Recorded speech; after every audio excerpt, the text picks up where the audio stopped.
En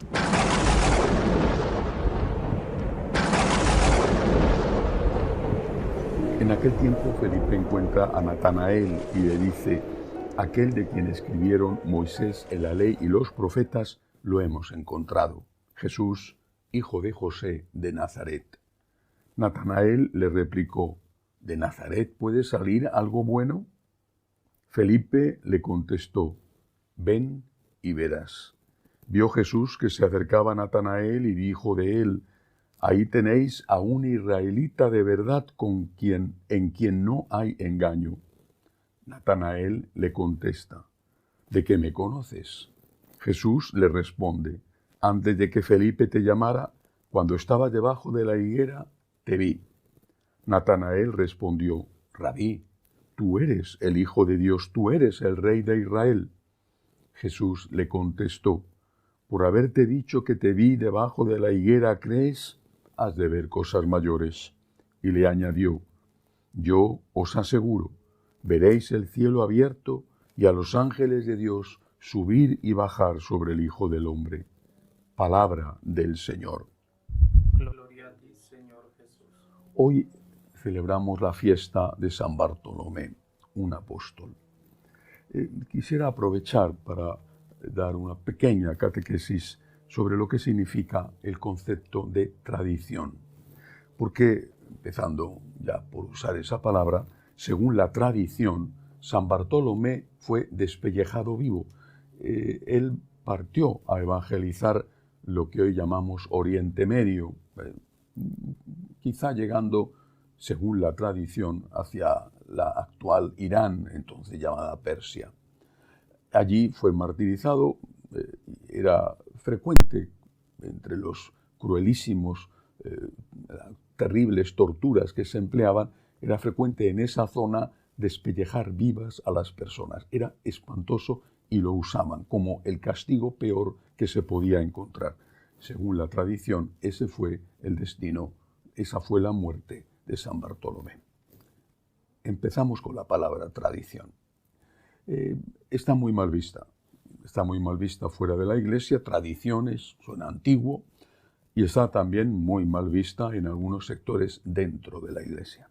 Sin embargo, la enseñanza de la Iglesia, recogida por el Concilio de Trento, por el Concilio Vaticano I, recogida en el Concilio Vaticano II y en el Catecismo, enseña, y esto nadie lo puede tocar, enseña que la revelación está contenida en dos fuentes.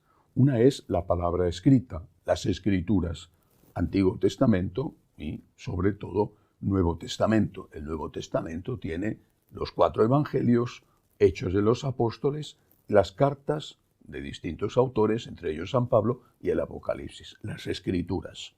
Ahí está contenida la revelación, pero también está la revelación contenida en la tradición. ¿Cómo puede despreciarse algo que contiene la palabra de Dios, que contiene el mensaje de Dios? Más aún, muchos, yo no sé dónde han conseguido los títulos para ser ordenados sacerdotes, muchos ignoran que primero fue la tradición. Antes de que se empezara a escribir la primera página del Nuevo Testamento, posiblemente incluso fue una carta de San Pablo, o desde luego los primeros esbozos del Evangelio de San Mateo y San Marcos, pues en torno al año 50, 60. Antes de eso, los apóstoles llevaban ya varias décadas evangelizando, predicando. Nuestro Señor no dice: id por todo el mundo y escribid. Dice: id por todo el mundo y predicad. Primero fue la predicación oral, quizá porque era una época distinta de la nuestra, donde no estaba alguien tomando nota en taquimecanografía. Primero fue la predicación oral, y solamente se pensó en poner las cosas por escrito cuando el martirio de los apóstoles, el primero de los cuales fue el apóstol Santiago, pues cuando ellos empezaron a faltar, se dieron cuenta de que estaban desapareciendo las columnas, que se corría el riesgo gravísimo de manipular esa tradición oral. Es decir, La revelación estuvo contenida durante un buen número de años, al menos desde la muerte de nuestro Señor hasta que se empieza a escribir el Evangelio de San Mateo, al menos, como mínimo, 20 años, si no más. Estuvo contenida la revelación en la tradición oral. ¿Cómo se puede despreciar la tradición? Repito, seguramente es que no han estudiado nada y no saben nada. En su inmensa, culpable ignorancia desprecian aquello que es esencial para contener el mensaje de Jesucristo. La tradición fue lo que los apóstoles enseñaron. Los apóstoles, naturalmente, también aquellos que eran testigos de la resurrección de Cristo, que habían acompañado a nuestro Señor, que después fueron evangelizadores, aunque no fueron los apóstoles. De hecho, uno de esos testigos, San Matías, fue elegido como sucesor de Judas el traidor. Es decir, no solamente estaban los 12, había un buen grupo más y estaban las mujeres, no solo nuestra Madre Santísima, estaban otras como Santa María Magdalena. También ellas evangelizaron, también ellas hablaron, también ellas predicaron. No lo harían como los hombres, porque en la época no tenían acceso a determinados ambientes, pero lo hacían de mujer a mujer o a sus hijos o a sus familiares. La tradición empieza en el mismo instante en que nuestro Señor sube a los cielos en la ascensión. En ese momento empieza la tradición. Contiene la revelación, no puede ser despreciada. Después de esto, acompaña a la palabra escrita, es un referente, San Pablo alude a ella muchas veces, por ejemplo, cuando habla de la Eucaristía.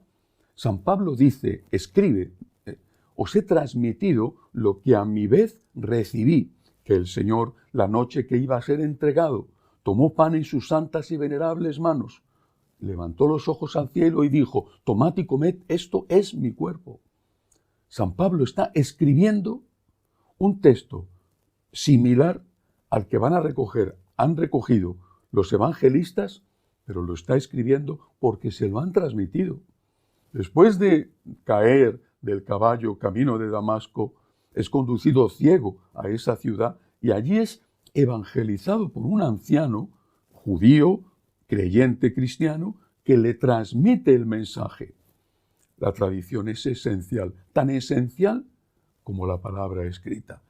La Iglesia enseña que se complementan mutuamente y que no se puede prescindir ni de la una ni de la otra. La tradición no son cenizas del pasado.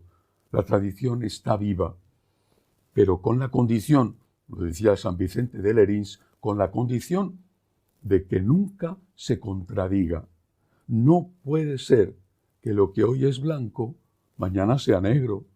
No puede ser que lo que hoy es pecado, mañana sea una virtud, o que lo que ayer fue una virtud, hoy se considere un pecado.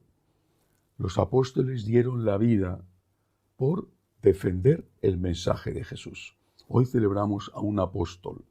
No escribió, o no se ha conservado al menos, ni una sola línea.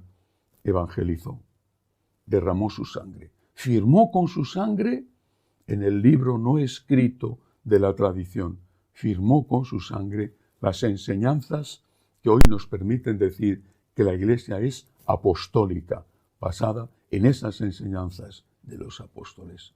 No despreciemos lo que ignoramos, porque al despreciarlo estamos despreciando a Jesucristo. Que así sea.